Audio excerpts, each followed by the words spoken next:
Hola, ¿qué tal? Bienvenidos nuevamente a FX Max. Yo soy José Luis y en el día de hoy hablaremos sobre lo que viene sucediendo con el gigante inmobiliario Evergrande. Como todos ya lo deben de saber, la empresa acumula una deuda de alrededor de 300.000 millones de dólares. Muchos compararán la situación con lo sucedido con la quiebra del banco Lehman Brothers en el año 2008. En aquel momento, el banco quebró porque no pudo hacer frente a su abultada deuda que rondaba más o menos los 600.000 millones de dólares. O sea que era el doble de lo que actualmente tiene que enfrentar este coloso de la construcción. En este video hablaremos sobre cuáles han sido las causas para que esta compañía se endeudase tanto.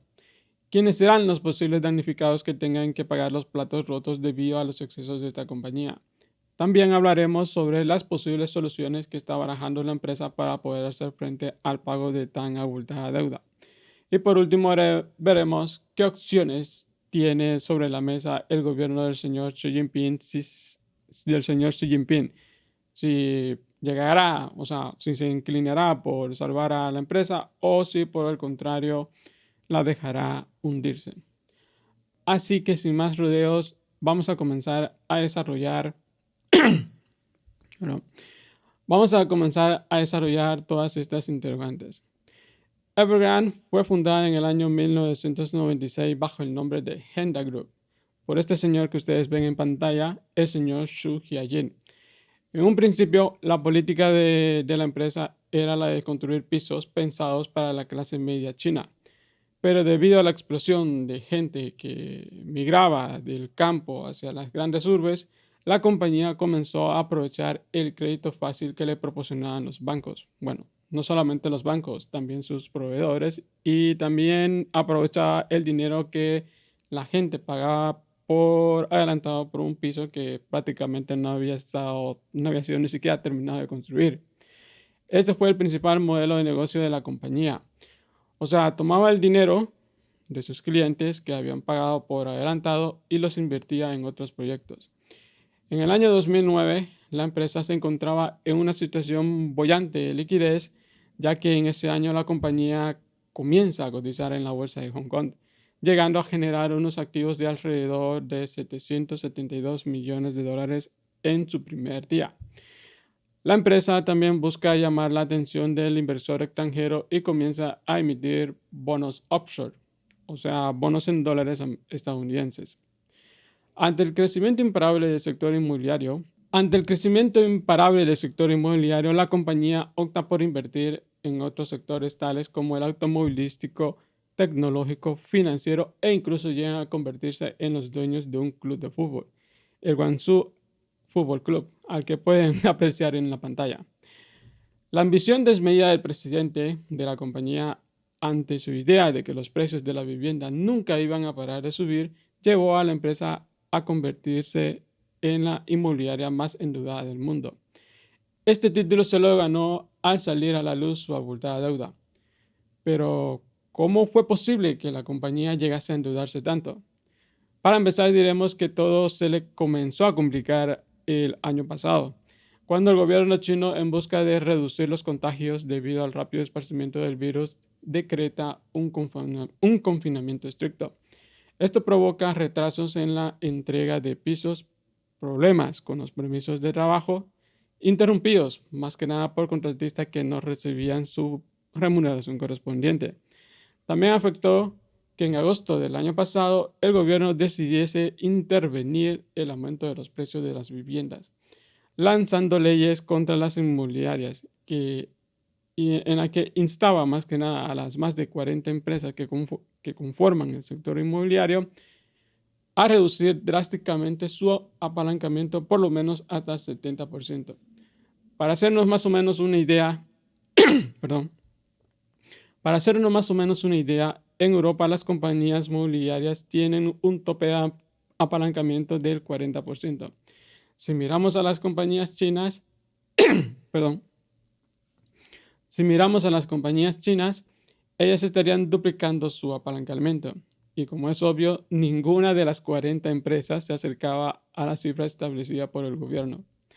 Las agencias de certificación Moody's y Fitch dieron la puntilla que faltaba para que saliera a la luz pública los problemas financieros en los que se encontraba este coloso inmobiliario, al reducir la certificación de sus bonos. Las agencias llegaron a la conclusión de que ante una escasa liquidez, la disminución de las ventas contratadas, retrasos en los pagos a los proveedores y los contratistas y la enajenaciones de activos aumentaban, mejor dicho, sus riesgos crediticios.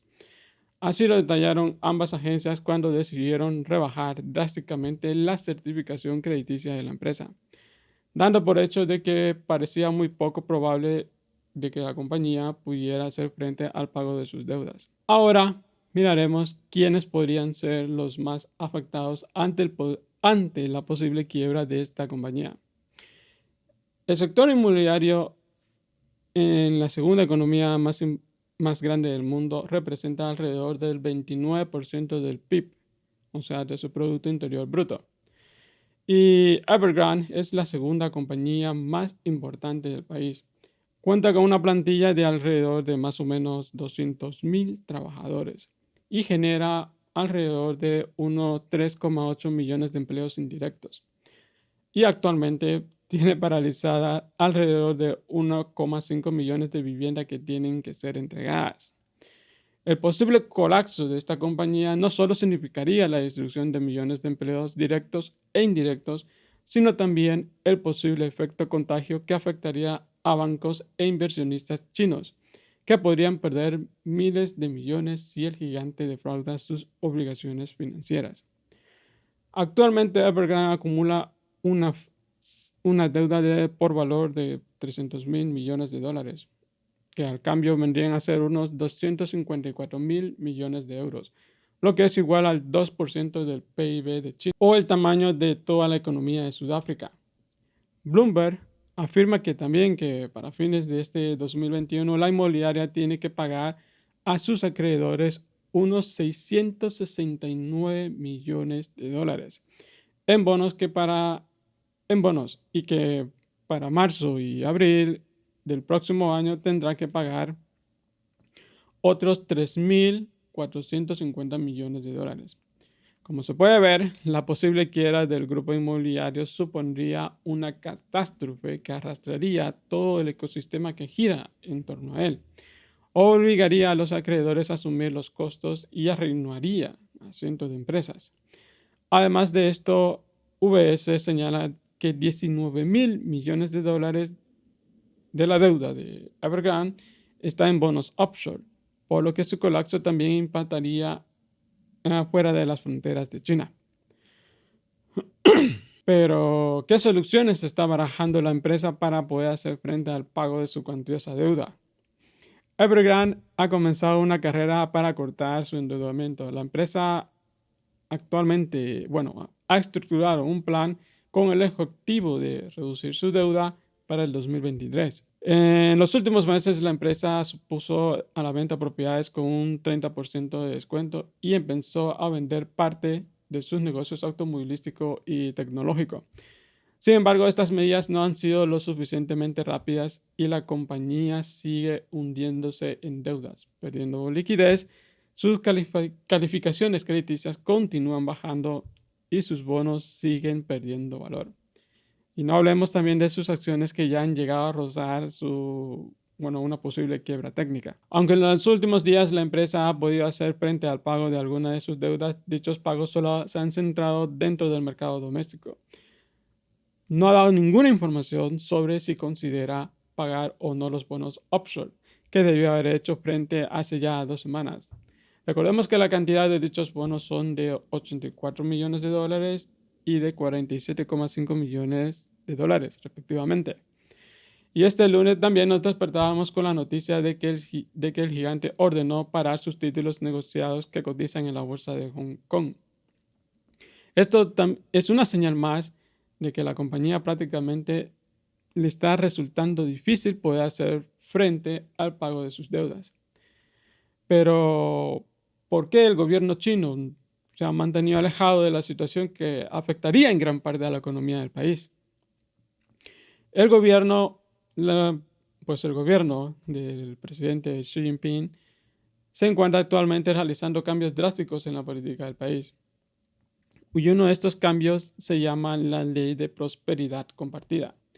Dicha ley se basa en que las ingentes fortunas de las personas que se han venido aprovechando del mercado abierto, porque recordemos, muchos han de pensar de que China es una dictadura, pero China es una dictadura capitalista, o sea, le importa mucho el dinero. Y debido a esto,